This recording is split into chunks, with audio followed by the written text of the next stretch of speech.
Bapa dalam surga, kami mengucap syukur betapa kasih-Mu yang luar biasa, sehingga perlindungan-Mu tetap nyata di dalam kehidupan kami setiap hari.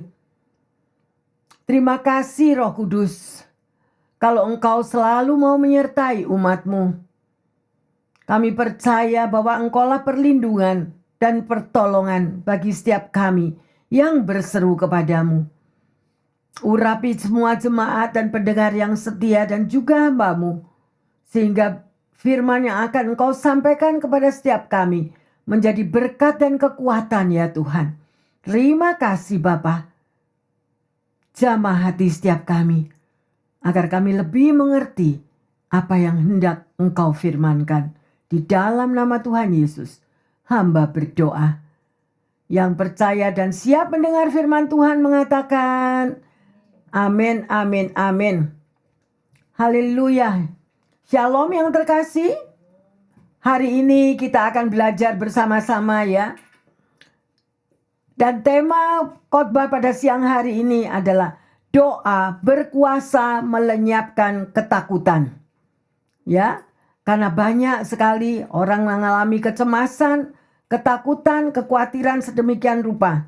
Mengapa mereka bisa mengalami hal-hal demikian? Karena banyak orang yang fokus memperhatikan apa yang terjadi di sekelilingnya. Apa yang terjadi saat ini di dunia yang nyata ini yang terkasih. Sehingga ketakutan itu mencengkeram hatinya.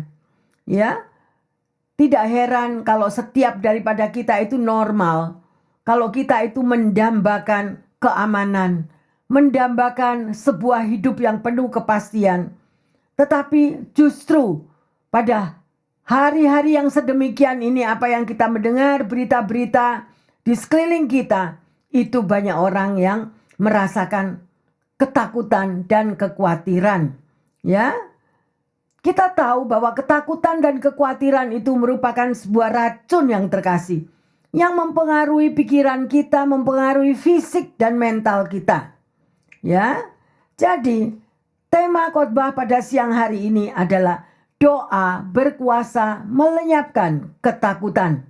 Ya, dan ayat daripada firman ini adalah pengalaman yang dialami oleh Raja Daud. Kalau Anda rajin membaca firman Tuhan di kitab Mazmur, Anda tahu semuanya ya. Dan juga ada di Perjanjian Lama ya. Sedemikian rupa Daud juga mengalami ketakutan yang besar ya, tetapi dia bisa melawannya. Ya, dan di sini kita akan pelajari bersama-sama.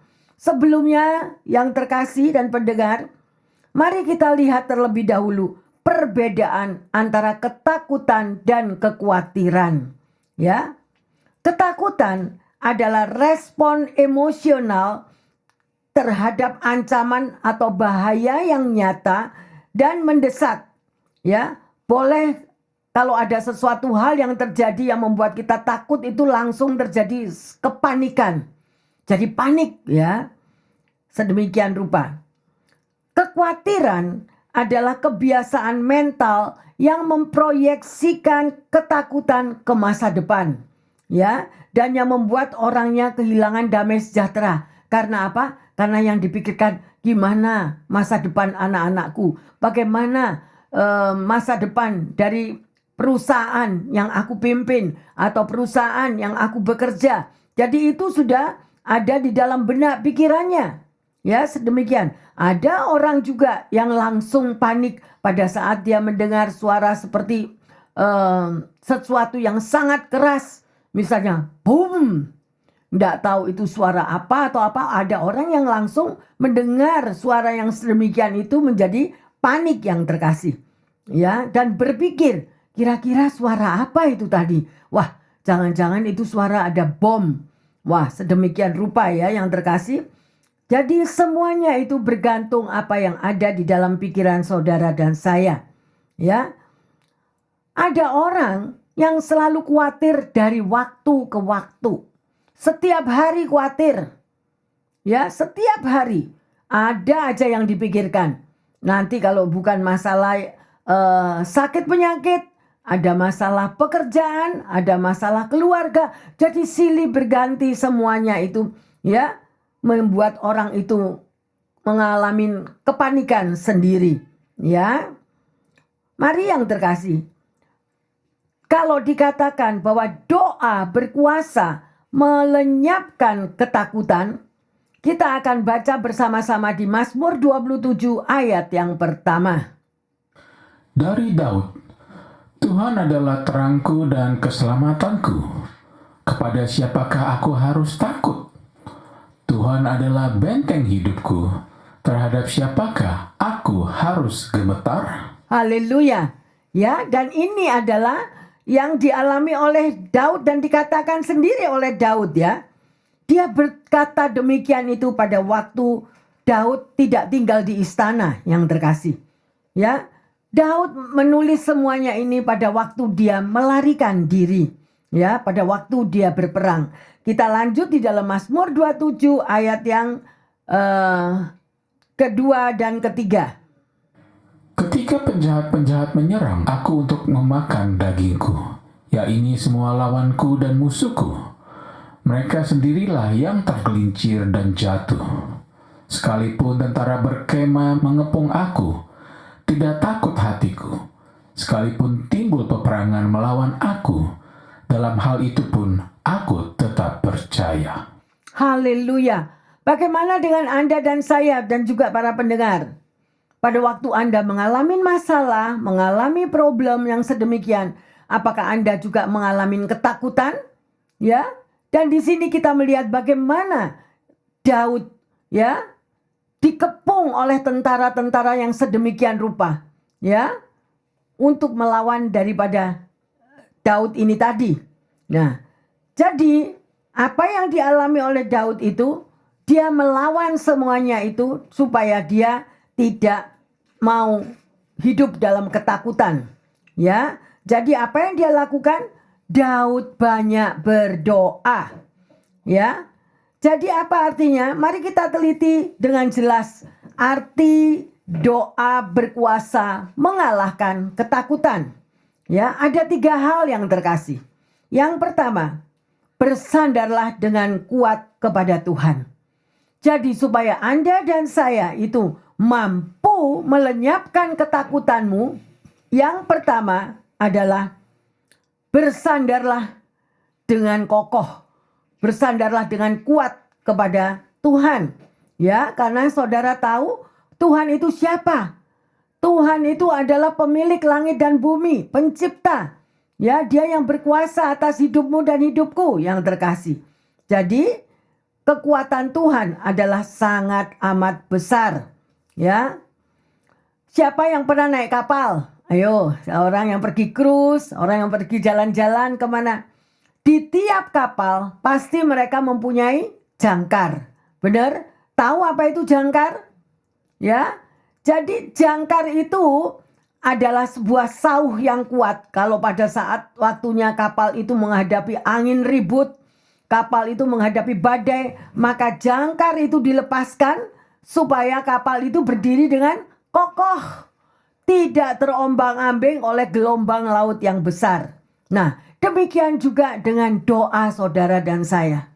Kalau engkau memiliki jangkar yang kuat di dalam Tuhan, jangkar kehidupanmu, kita berseru, berdoa kepada Tuhan, maka hidupmu dan hidupku akan menjadi orang yang kuat, yang tidak mudah terombang-ambing oleh semua ketakutan. Ada amin yang terkasih? Ya. Jadi sekali lagi saya mau katakan, pada waktu badai dan topan melanda hidupmu, apabila engkau memiliki jangkar yang kuat, ya, jangkar yang kuat artinya jangkar kehidupanmu itu bersandar di dalam pelukan Tuhan, ya, maka engkau dan saya akan mengalami kekuatan yang luar biasa. Ada amin yang terkasih? Ya, mari kita mau melihat. Di dalam tadi Mazmur 27 pertama dikatakan Tuhan itu adalah terangku. Ya, kalau berarti Anda dan saya berjalan di dalam terang, Anda tidak akan berjalan dalam kegelapan yang terkasih. Ya, di dalam Yohanes 8 ayat 12 juga dikatakan, akulah terang dunia. Nah, aku siapa? Tuhan Yesus. Jadi Tuhan Yesus itu adalah terang dunia. Barang siapa mengikut Tuhan Yesus, dia tidak akan berjalan di dalam kegelapan yang terkasih. Ada amin? Ya. Saat ini kita boleh melihat banyak orang berjalan di dalam kegelapan. Ya, kegelapan di dalam ketakutannya, khawatir. Masalahku belum selesai, Bu Pendeta. Sekolahku, studiku juga belum finish. Aku harus banyak menyelesaikan ujian-ujian sekolahku. Jadi mereka itu mengalami berbagai macam tantangan dan ketakutannya masing-masing di dalam menyelesaikan masalahnya. Ya, demikian juga dengan Raja Daud. Tetapi Raja Daud tahu bahwa jangkar kehidupannya adalah dia berlabuh dengan kuat di dalam Tuhan Yesus melalui doa-doanya. Nah, bagaimana dengan Anda dan saya?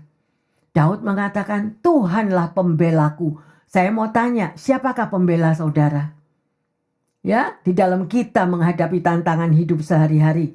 Ya, mari yang terkasih. Ya, kalau kita tidak memiliki jangkar yang kuat, berlabuh di dalam Tuhan Yesus, maka hidup kita akan terombang-ambing. Jadi dicekam oleh ketakutan terus-menerus setiap hari. Ya, jangan mau itu. Ya, mari kita lanjut di dalam Mazmur 56 ayat 3 dan 4. Seteru-teruku menginjak-injak aku sepanjang hari. Bahkan banyak orang yang memerangi aku dengan sombong. Waktu aku takut, aku ini percaya kepadamu. Pernah enggak saudara juga berseru begini kepada Tuhan? Ya, apa yang dikatakan tadi? Ya, pada ayat yang ketiga. Ya, sedemikian rupa. Seteru-seteruku berarti musuh-musuhnya Daud itu. Daud diinjak-injak sedemikian apa? 1 bulan sekali? No. Sepanjang hari. Dia diperangi oleh orang-orang yang sombong sedemikian rupa. Berarti yang terkasih, kita sebagai anak Tuhan, kita nggak luput daripada serangan-serangan si jahat. Ya, kita ditakutin yang sedemikian. Tetapi kalau Anda dan saya di dalam Tuhan, Tuhan tidak memberikan kita roh ketakutan loh. Kalau Anda rajin membaca firman Tuhan mengatakan, aku tidak memberikan kamu roh ketakutan, nak. Ya, oleh karena itu datanglah kepadaku, hai engkau yang letih, lesu dan yang berbeban berat. Loh, sudah dipanggil saudara dan saya. Aku akan memberi sentosa kepadamu.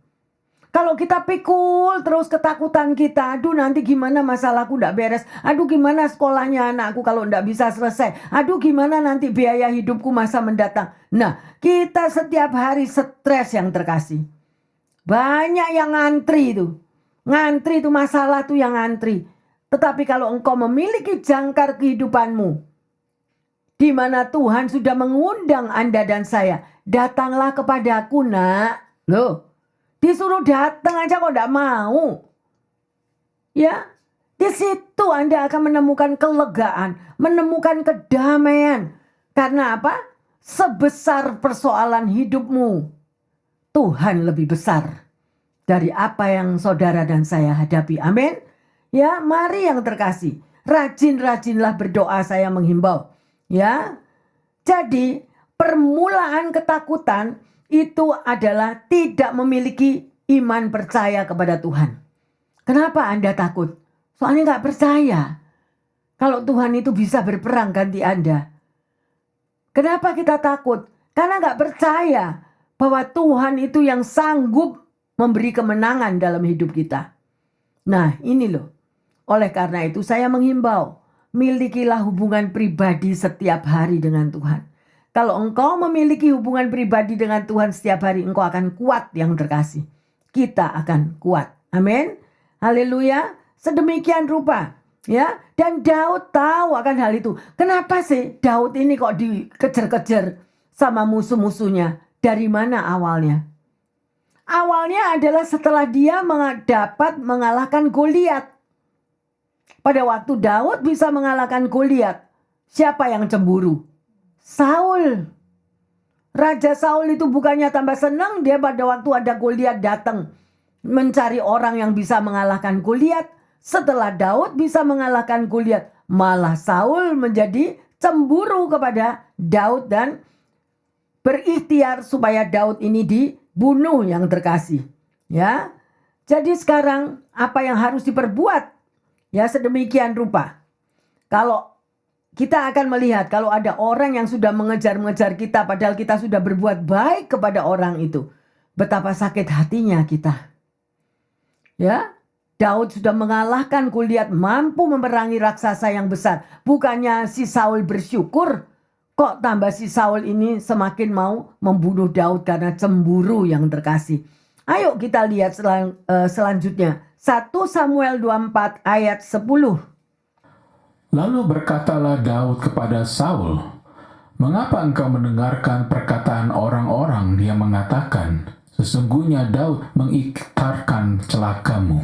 Haleluya. Ya, jadi Saul ini kena omongan daripada orang-orang yang memfitnah bahwa Daud ini yang akan memberikan kecelakaan kepada si Saul. Tapi kita akan lanjut yang terkasih.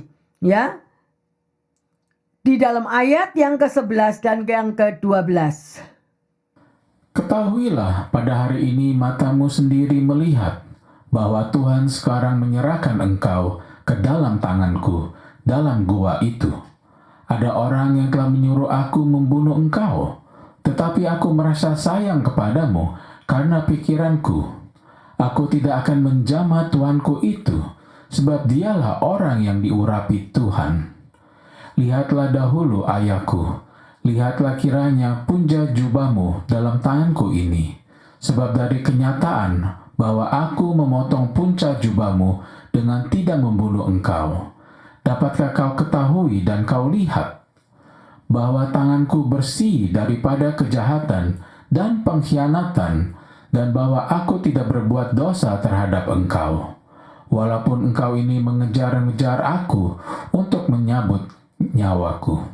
Yang terkasih di sini nih ada ceritanya ya. Pada waktu Saul itu ada di toilet atau di restroom, ya, Daud itu tahu. Dan Daud itu bisa aja membunuh Saul. Ya, tetapi dia tidak melakukan hal itu. Ya, dan apa yang dia lakukan? Semua daripada tentara-tentara Daud mengatakan, saatnya ini loh. Saatnya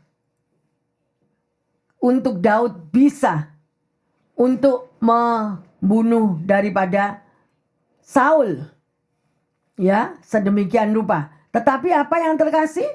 Daud tidak membunuh Saul sebab dia katakan, aku tidak akan melakukan hal itu untuk orang yang diurapi. Ya, sedemikian. Jadi Daud itu tahu posisinya bahwa Saul itu sekalipun raja, Saul itu bukan attitude-nya yang baik, tetapi attitude-nya yang tidak baik, justru mau membunuh daripada si Daud. Tetapi Daud tetap tidak akan membalas kepada Saul. Karena Daud tahu bahwa Saul adalah orang yang diurapi oleh Tuhan. Nggak peduli karakternya gimana, nggak peduli tingkah lakunya sekejam apapun. Tapi Daud tahu batasan-batasannya. Pertanyaannya, apakah saudara dan saya tahu akan batasan-batasanmu? Terutama kepada orang-orang yang dipanggil dan dipilih serta diurapi oleh Tuhan. Berapa banyak orang yang tidak memiliki pengetahuan sedemikian rupa. Dan itulah yang menjadi satu penghalang terbesar di dalam hidup orang itu. Doanya tidak akan terjawab. Oleh karena itu berhati-hatilah kita melangkah. Berhati-hatilah kita berbicara. Kepada siapa engkau berbicara, kepada siapa engkau bertindak, kepada siapa engkau bereaksi. Kita belajar daripada Daud. Ya, sekalipun Daud itu sudah mau diangkat menjadi raja loh. Kalau Daud itu tidak memiliki hubungan pribadi yang kuat dengan Tuhan, dia akan klaim, "Hei, aku ini mau jadi raja sebentar lagi." Gitu. Kok kamu mau membunuh aku? Kok kamu mau berbuat jahat kepada diriku? Tetapi Daud tidak melakukan apa-apa. Sekalipun dia bisa membunuh Saul pada waktu itu, dia cuma potong daripada ujung jubahnya. Mari yang terkasih, firman Tuhan adalah pelita bagi langkah kaki kita kemanapun engkau dan saya berada. Ya, oleh karena itu firman Tuhan adalah untuk mawas diri, untuk mengoreksi diri. Apakah kehidupanku sebagai anak Tuhan itu sudah benar? Apakah kehidupanku sebagai anak Tuhan di dalam perilaku kata-katamu, di dalam perilaku tindakanmu, di dalam perilaku tanpa kita sadari kita sudah menyakitkan hati orang lain. Dan itulah yang menjadi penghalang-penghalang berkat jawaban doa. Ya, ayo yang terkasih, berhati-hatilah kita melangkah. Kita akan lanjut yang terkasih. Ya, Daud adalah orang yang takut akan Tuhan. Sehingga di dalam langkah kaki ke depannya selalu dia berpaut kepada firman Tuhan.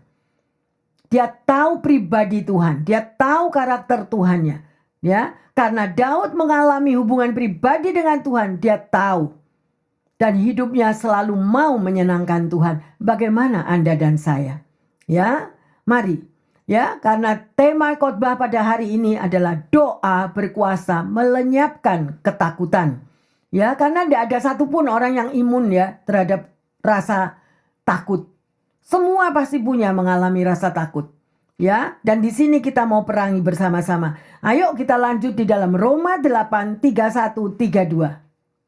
Sebab itu apakah yang akan kita katakan tentang semuanya itu? Jika Allah di pihak kita, siapakah yang akan melawan kita? Ia yang tidak menyayangkan anaknya sendiri, tetapi yang menyerahkannya bagi kita semua. Bagaimanakah mungkin ia tidak mengaruniakan segala sesuatu kepada kita bersama-sama dengan dia? Haleluya. Yang terkasih, kita harus tahu ya, kalau Tuhan itu yang begitu mengasihi saudara dan saya, seharusnya kita itu juga tahu untuk membalas kasih Tuhan. Tidak ada pembela sebesar daripada pembelaan Tuhan. Ya, dan semua itu dapat terjadi kalau Anda dan saya memiliki hubungan pribadi dengan Tuhan. Anda mengenal karakter Tuhanmu. Anda tahu siapa pembela hidupmu, yaitu satu-satunya adalah Tuhan Yesus. Jangan bersandar kepada manusia, siapapun dia. Mungkin itu pasangan hidupmu, mungkin itu orang tuamu, mungkin itu anakmu, mungkin itu siapapun bisa mengecewakan. Amin.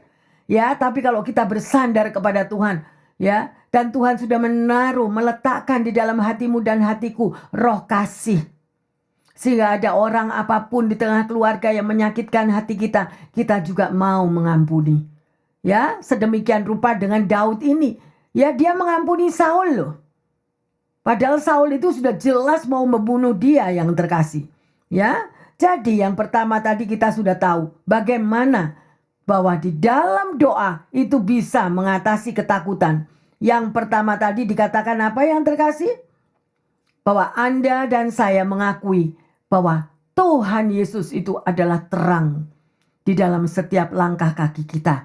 Ya, Tuhan itu adalah penerang di dalam kehidupan saudara dan saya. Ya, jadi bersandarlah dengan kuat di dalam hidupmu kepada Tuhan.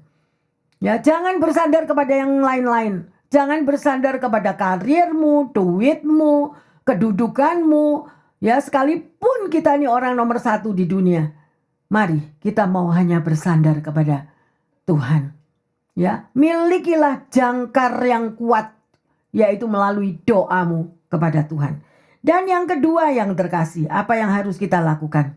Ya, bahwa Anda dan saya harus memiliki hubungan pribadi, mengalami hadirat Tuhan apabila Anda berdoa kepadanya. Carilah hadirat Tuhan yang terkasih.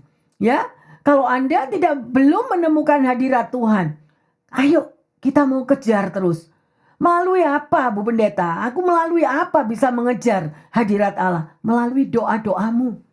Melalui membaca firman-Mu, maka engkau akan merasakan bahwa hadiratnya akan turun, akan menjamah hatimu yang galau, menjamah hatimu yang sedih, menjamah kegalauan, kebingunganmu. Ya, sedemikian rupa yang terkasih. Yang kedua tadi, jangan lupa, carilah hadirat Tuhan. Ya, jangan cukup puas. Aku kan sudah orang Kristen, aku kan sudah orang yang anak Tuhan. Masa aku tidak cari hadirat Tuhan? No, bukan itu yang terkasih. Kalau dikatakan Anda carilah hadirat Tuhan, berarti di waktu Anda berdoa, engkau merasakan hadiratnya. Doa itu dua pihak yang terkasih. Doa itu bukan cuma sekedar omong-omong begitu Tuhan, apapun ya. Kita punya doa yang bagus sekali yang Tuhan Yesus ajarkan, doa Bapa kami. Dengan doa Bapa kami Anda merasakan, aku berdoa Bapa kami, selesai, amin, selesai. No, bukan begitu yang terkasih. Di waktu Anda berdoa, carilah hadirat Tuhan. Bagaimana saudara dan saya bisa mencari hadirat Tuhan? Firman-Nya juga mengatakan, ya, carilah akan kehendakku. Tuhan itu senangnya di mana? Dia senang dipuji dan disembah. Pujilah Dia sebelum Anda mulai mengeluarkan isi hatimu, mengeluarkan semua permintaan kita kepada Tuhan. Merupakan daftar seperti supermarket gitu kepada Tuhan. No yang terkasih, no. Tapi senangkan Dia, pujilah. Mungkin Anda gak bisa nyanyi, aku gak bisa nyanyi loh Bu Pendeta, terus aku mesti gimana? Anda bisa membaca Alkitab, di situ ada cara bagaimana engkau menyenangkan hati Tuhan. Ucapkan syukur, terima kasih Tuhan. Hari ini aku boleh bangun pagi karena Engkau. Aku mau menyenangkan hatimu, tuntun aku. Terima kasih untuk hari ini. Terima kasih untuk anak cucu mantuku. Terima kasih untuk kesehatanku. Terima kasih Engkau selalu menyertai hidupku. Nah itu loh. Sekalipun Anda gak bisa nyanyi, it's okay. Tapi kita bersyukur. Ada amin. Jangan turun dari tempat tidurmu. Atau kalau Anda mau turun dari tempat tidur, mau duduk berdoa, itu lebih bagus. Ya, tapi awalilah setiap pagimu itu. Sebelum Anda mengerjakan semuanya, bersyukurlah kepada Tuhan. Amin. Nah, setelah Anda bersyukur, barulah Anda kemukakan. Tuhan, Engkau tahu pekerjaanku begini. Tuhan, Engkau tahu bagaimana masa depanku. Tapi aku bersyukur kepadamu karena janjimu ya dan amin. Engkau tidak pernah merancangkan kecelakaan bagiku. Karena masa depan anak cucu mantuku gilang gemilang di dalam tangan Tuhan. Bisa enggak ngomong gitu? Ya, jangan doa supermarket yang terkasih. Kebanyakan itu doa supermarket. Tuhan aku mau ini. Tuhan aku mau itu. Tuhan yang begini ini gimana? Tuhan aku sampai hari ini jomblo. Kapan Tuhan kau berikan pasangan hidup padaku? Nah, tapi gantilah kata-kata doamu. Terima kasih Tuhan kau sudah berikan aku pendamping orang yang takut akan Engkau. Terima kasih Tuhan, masa depanku luar biasa bersama dengan Engkau. Nah, disitulah nanti hadirat Tuhan itu akan turun. Sekalipun hatimu awalnya tidak bisa doa, tidak bisa Bu Pendeta, aku tidak bisa doa, aku sumpek, aku stres. Yes, semua ngalami kok. Sekalipun pendeta juga bisa stres, ya. Sekalipun pendeta juga bisa takut, tapi ayo kita mau perangi yang terkasih, ya. Jadi sangat penting, ya. Dan di dalam Mazmur 27 ayat yang keempat saudara akan tahu di situ Daud katakan, satu hal yang telah ku minta kepada Tuhan. Loh, Daud ngomong loh, satu hal aku minta kepada Tuhan. Anda mungkin tahu lanjutannya, ada lagunya apa? Ya, gimana? Diam di rumah Tuhan apa? Seumur hidupku. Bukan berarti Anda tinggal di gereja seumur hidup Anda, enggak pulang, enggak apa, bawa kasur, bawa bantal. No, bukan itu. Diam di rumah Tuhan itu berarti Anda merasakan hadirat Tuhan terus. Ada Tuhan dalam hatimu, ada Tuhan dalam hidupmu. Ya, yang terkasih, ya, sedemikian rupa. Ya, kita akan melihat di sini. Di dalam kalau Anda rajin membaca firman Tuhan di dalam Mazmur 16 ayat 11. Itu ayat yang saya paling suka. Apa yang dikatakan di situ yang terkasih? Engkau memberitahukan kepadaku jalan kehidupan. See? Tuhan itu bisa ngomong. Tuhan memberitahukan jalan kehidupan. Ya, bahkan dikatakan di hadapanmu ada sukacita berlimpah-limpah. Lah, rugi kan anak Tuhan tidak mau baca firman Tuhan. Nggak ngerti akan janji Tuhan.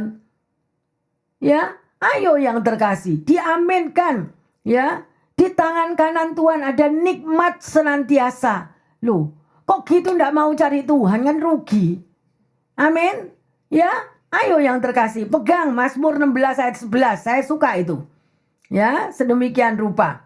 Ya, mari kita lanjut di dalam Mazmur 65 ayat 3 dan 4. Engkau yang mendengarkan doa, kepadamulah datang semua yang hidup karena bersalah. Bila mana pelanggaran-pelanggaran kami melebihi kekuatan kami, Engkaulah yang menghapuskannya. Bukan luar biasa yang terkasih? Ya, ayo kita lihat tadi ayat yang ketiga dikatakan apa? Engkau yang mendengarkan doa, kepadamulah yang datang semua yang hidup. Lah berarti orang yang tidak mau doa rugi ya. Ayo yang terkasih. Tuhan itu mendengar doamu. Jangan sekali-sekali bilang, percuma doa, Tuhan gak dengar. Buktinya doa saya sudah berapa bulan, doa saya sudah berapa tahun, aku masih belum dijawab. That's it, ada something. Itu ada sesuatu yang wrong. Ada sesuatu mungkin yang Anda tanpa sadari. Sehingga doa-doa kita belum terjawab. Ya, yang terkasih, sungguh firman Tuhan itu penuh. Ya, dan sangat berkuasa. Ya, Anda tahu nggak apa yang dikatakan Rasul Paulus di dalam kitab Filipi 1:21? Ayo, kalau orang tahu, siapa yang boleh ngomong di situ? Filipi 1:21 dikatakan, Rasul Paulus mengatakan bahwa bagiku hidup adalah Kristus, tetapi mati adalah keuntungan. Nah, Rasul Paulus mengatakan kalau aku ini hidup, ya, aku hidup ini untuk Kristus. Anda dan saya hidup itu untuk Kristus. Dan mati nanti one day kita semua akan pulang. Itu adalah keuntungan. Why keuntungan? Karena kita akan bertemu muka dengan Tuhan. Amin.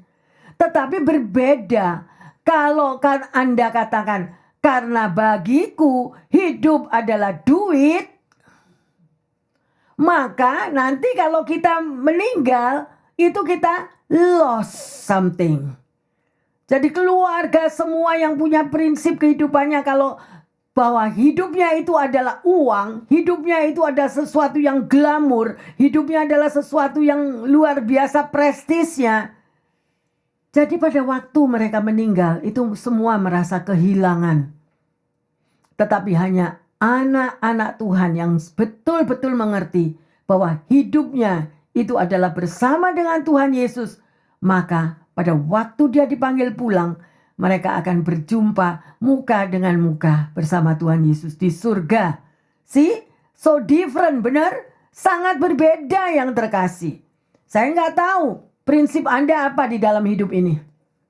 Ayo koreksi diri. Nggak salah. Berarti kalau gitu Bu Pendeta ngomong gitu berarti saya hidup nggak boleh cari duit loh. Yang ngomong siapa? Boleh. Ya, Anda menikmati berkatmu, hidupmu berlimpah-limpah. Bagus. Tetapi ada prioritas. Bahwa hidupmu dan hidupku adalah bersama dengan Tuhan Yesus. Amin. Dan Tuhan Yesus memberikan bonusnya kepada Anda dan saya dengan berkat-berkatnya. Anda tidak pernah berkekurangan. Anda selalu hidup di dalam berkemakmuran. That is luar biasa. Itu adalah luar biasa indahnya. Tetapi bukan itu. Bukan itu segala-galanya. Karena apapun yang Anda miliki di muka bumi ini, di dalam kemakmuran kita, di dalam kehidupan kita yang glamor luar biasa, tidak ada satu yang bisa memuaskan hatimu dan hatiku. Enggak ada. Pasti di balik semuanya itu ada kekecewaan, ada sakit, ada rasa apapun tidak puas sedemikian rupa. Tetapi kalau ada Yesus di dalam hidupmu, bonus-bonus semuanya itu akan terjadi dan diberikan dalam hidupmu dan hidupku. Sekalipun kita hidup pas-pasan, tetap kita memiliki damai sukacita. Lah itu loh yang perlu. Banyak orang mengejar kedamaian, banyak orang mengejar sukacita. Tetapi kalau mereka di luar Kristus, seperti firman Tuhan mengatakan, di luar aku kamu tidak bisa berbuat apa-apa. Itu sudah jelas firman Tuhan mengatakannya. Ya, yang terkasih, sedemikian rupa. Mari kita lanjut di dalam Mazmur 27 ayat 5 dan ke-6. Sebab ia melindungi aku dalam pondoknya pada waktu bahaya. Ia menyembunyikan aku dalam persembunyian di kemahnya. Ia mengangkat aku ke atas gunung batu. Maka sekarang tegaklah kepalaku, mengatasi musuh sekeliling aku. Dalam kemahnya aku mau mempersembahkan korban dengan sorak-sorai. Aku mau menyanyi dan bermazmur bagi Tuhan. Inilah pengalaman Daud yang terkasih. Ya, jadi Daud mengalami hubungan pribadi dengan Tuhan. Makanya dia bisa ngomong yang terkasih. Di ayat yang kelima tadi dikatakan sedemikian rupa. Bahwa Tuhan melindungi Daud di dalam pondoknya pada waktu bahaya. Ayo kita koreksi diri. Apakah saudara dan saya juga mengalami perlindungan Tuhan pada waktu badai persoalan hidup terjadi? Ya, kita dilindungi, kita disembunyikan. Ya, bahkan kita diangkat, digendong, dibawa ke atas gunung batu. Apa artinya gunung batu? Kita dikuatkan. Ya, karena Tuhan Yesus itu adalah gunung batu kita. Pada ayat yang ke-6 kita bisa melihat. Ya, sehingga Daud yang dikejar-kejar oleh musuhnya sedemikian rupa dia bisa mengatakan, sekarang kepalaku bisa tegak mengatasi, melihat semua musuhku yang mengejar-ngejar aku tadi. Ya. Dan dia apa yang setelah Daud mengalami hal yang sedemikian? Dia mempersembahkan korban pengucapan syukur. Menyanyi bermazmur bagi Tuhan. Bagaimana Anda dan saya pada waktu doa-doamu sudah dijawab Tuhan? Apakah kita mengucap syukur kepada Tuhan? Apakah kita menomorsatukan Dia yang menjadi jawaban dalam hidup kita? Atau justru kita bersyukur kepada orang yang merasa kita ini yang melalui orang tersebut hidupku dibela atau hidupku dijawab. Kalau Anda memiliki masalah baik di dalam perindustrian, perdagangan semuanya, Anda dibuat sukses oleh seseorang, normal Anda mengucap syukur kepada orang tersebut. Kalau enggak Anda enggak mengucap syukur, itu kita enggak normal ya. Tetapi yang pertama kali ucapkan syukur kepada Tuhan. Karena hati raja-raja ada di dalam tangan Tuhan. Demikian juga orang-orang yang di sekelilingmu yang sudah membela, menolong hidup kita. Ada amin? Ya, yang terkasih. Kita lanjut pada ayat yang ke-7 dan ke-8. Dengarlah Tuhan, seruan yang kusampaikan. Kasihanilah aku dan jawablah aku. Hatiku mengikuti firman-Mu. Carilah wajahku, maka wajah-Mu ku cari, ya Tuhan. Anda praktek ini enggak? Sudah praktek kalau Anda menghadapi masalah? Ayat ke-7 dikatakan apa tadi? Ya, dengar Tuhan seruanku, doaku, kasihanilah aku. Ya, jawablah aku Tuhan.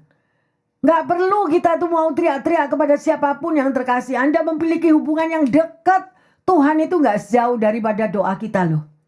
Tuhan itu nggak jauh-jauh daripada bibir mulut kita. Rugi kalau orang itu nggak mau doa. Ngomong sama Tuhan kok nggak mau.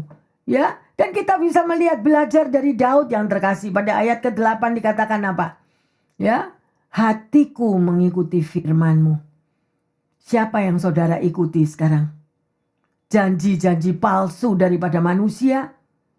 Ya, berapa banyak orang-orang yang dikecewakan.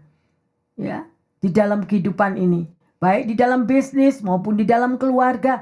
Banyak-banyak hal persoalan yang terjadi.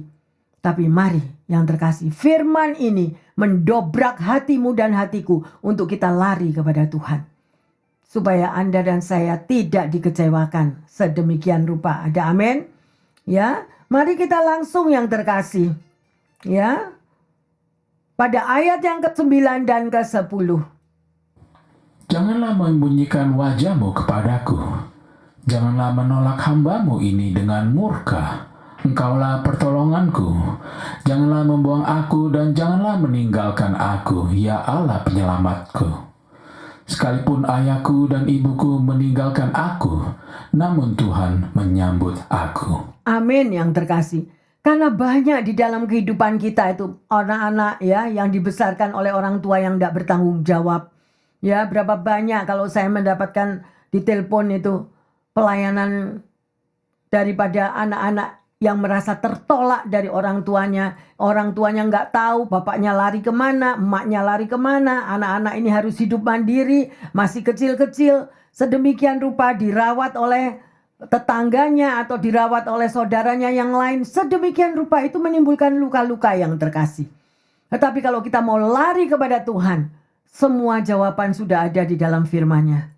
Sekalipun orang tuaku meninggalkan aku, tetapi tangan Tuhan tetap menopang aku dan melindungi aku. Amin yang terkasih. Oleh karena itu larilah kepada Tuhan. Ya, jangan tinggalkan Tuhan. Kita lanjut yang ketiga. Poin yang ketiga adalah kita mau menanti dengan iman akan jawaban doa. Tuhan pasti menjawab doa. Ya, sedemikian rupa. Jadi tadi kalau yang kedua kita mencari akan hadirat Tuhan. Yang ketiga menanti untuk jawaban doa daripada Tuhan. Kita lanjut di dalam ayat 11 dan 12. Tunjukkanlah jalanmu kepadaku ya Tuhan, dan tuntunlah aku di jalan yang rata oleh sebab seteruku.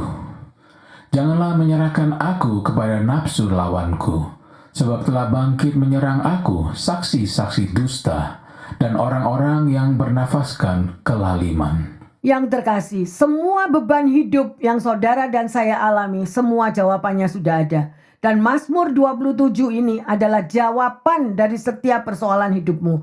Oleh karena itu baca lagi nanti di rumah ya. Mazmur 27 mulai dari ayat per ayat sedemikian rupa apa saja yang saudara dan saya hadapi.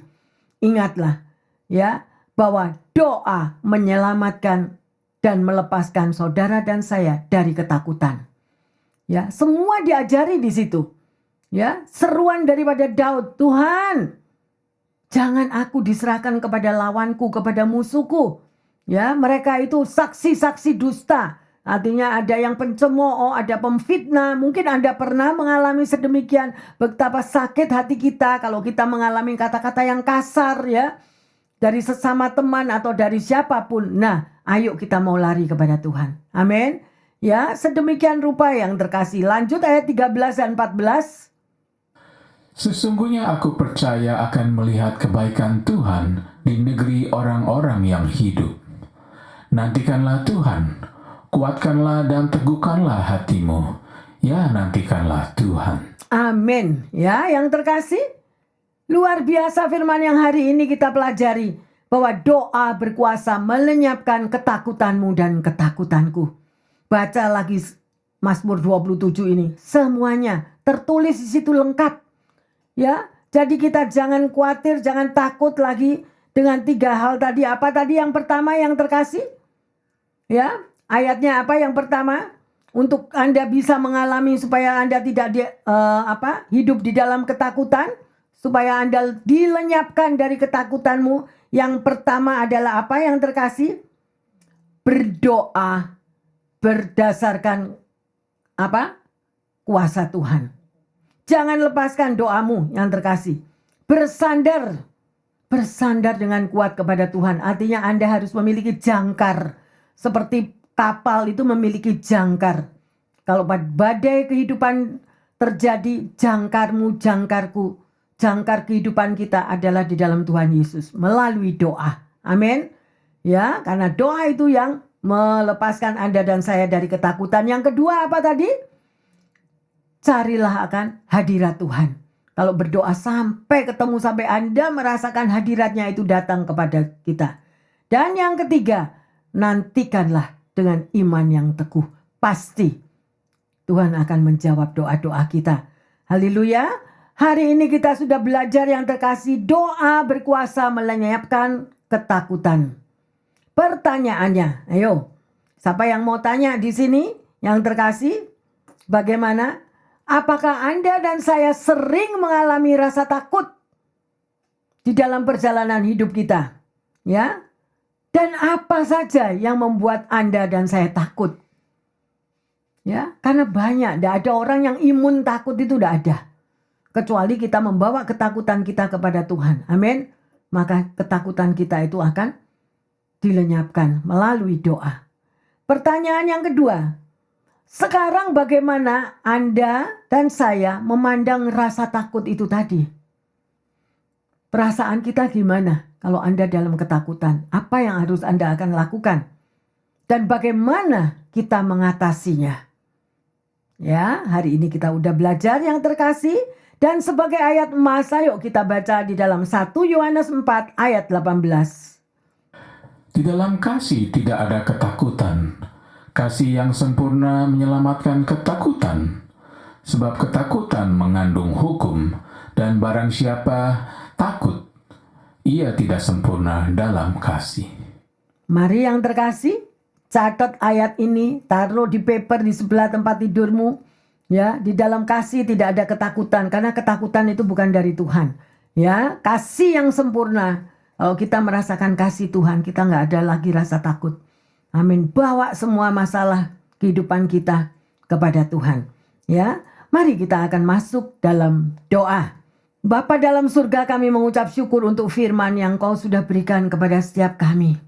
Memang Tuhan, kami mengakui bahwa di dalam setiap ketakutan, menghadapi banyak tantangan pergumulan di dalam hidup, kita sering mengalami perasaan takut, khawatir, cemas, bingung, bahkan mungkin panik ya Tuhan.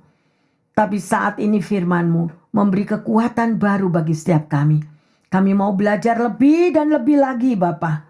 Melalui Mazmur 27 ini, kita semua boleh dikuatkan. Dan kami semua mau belajar dari Raja Daud yang sudah mengalami pergumulan yang bertubi-tubi dan mengalami kemenangan. Karena bersama dengan Engkau, Daud merasakan ketenangan. Terima kasih Tuhan, biarlah pengalaman yang dialami oleh Daud, kami juga semua mampu melakukannya. Untuk datang kepadamu sebagai jangkar kehidupan kami, terlepas daripada semua ketakutan. Dan mencari akan hadirat-Mu Bapa, dan menanti dengan sabar bahwa Tuhan pasti menjawab doa-doa umat-Nya. Hamba berdoa secara khusus juga Tuhan pada siang hari ini bagi mereka yang kekurangan kesehatan. Tuhan Kau melihat keberadaan mereka. Kuasa darah Yesus mampu memberikan kekuatan, menyembuhkan, bahkan Tuhan memulihkan semua segala sakit penyakit itu. Dimanapun mereka berada Tuhan, mungkin saat ini mereka ada di rumah sakit, mungkin juga mereka ada di rumah. Bapa, biarlah darah Kalvari mampu menyembuhkan dengan sempurna. Dan hamba berdoa juga secara khusus Tuhan, bagi mereka yang menghadapi masalah di dalam keuangan mereka, di dalam pekerjaan mereka, atau di dalam apa saja pergumulannya, sehingga mereka mengalami kesulitan. Mungkin untuk menyekolahkan anak-anaknya, mungkin untuk biaya-biaya kehidupannya. Tuhan, Engkau adalah Jehovah Jireh. Engkau sanggup mengadakan dari yang tidak ada menjadi ada. Kalau burung-burung di udara Tuhan pelihara, demikian juga bagi anak-anak-Mu yang saat ini mengalami kesulitan finansial. Terima kasih Tuhan, Engkau menjawab doa-doa mereka. Dan hamba berdoa juga bagi mereka yang mengalami hubungan sosial Bapa. Antara suami istri, antara mertua dan menantu, antara saudara bersaudara Tuhan. Apabila mereka mengalami kekurangan kasih, berikan mereka hati yang penuh pengampunan Tuhan. Mau mengampuni satu dengan yang lain, sehingga hubungan sedemikian dapat dipulihkan kembali. Terima kasih Tuhan. Lepaskan roh kasih di tengah-tengah keluarga mereka. Lepaskan roh kasih Tuhan di dalam hubungan mereka. Sehingga apapun Tuhan, kasih itu akan mempersatukan kembali di dalam nama Tuhan Yesus. Bapa dalam surga, inilah doa-doa kami. Dan kami percaya bahwa doa berkuasa melepaskan, melenyapkan segala ketakutan apapun. Baik ketakutan di dalam kesehatan, ketakutan masalah ekonomi, finansial, dan juga ketakutan akan suatu hubungan relasi. Tuhan terima kasih. Di dalam nama Tuhan Yesus, Tuhan sudah mendengar doa kami dan kami mengucap syukur. Haleluya. Yang percaya dan sudah diubahkan melalui kuasa doa mengatakan, amin, amin, amin. Bapak, Ibu, Saudara-saudari yang terkasih, ayo kita mau belajar menyerahkan semua masalah yang kita alami di dalam hidup ini kepada kuasa Tuhan yang luar biasa. Maka tidak ada doa yang mustahil bagi orang yang percaya. Tuhan Yesus memberkati semuanya. Haleluya. Amin, amin, amin.